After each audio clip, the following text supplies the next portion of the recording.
مادرم،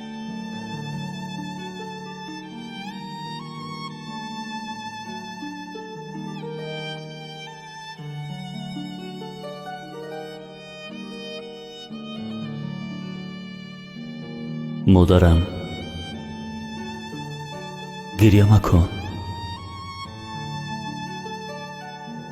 جان سرگشته تو افسرده است. من نمردم که تو فریاد کشی، زنده‌ام تا که وطن آسوده است.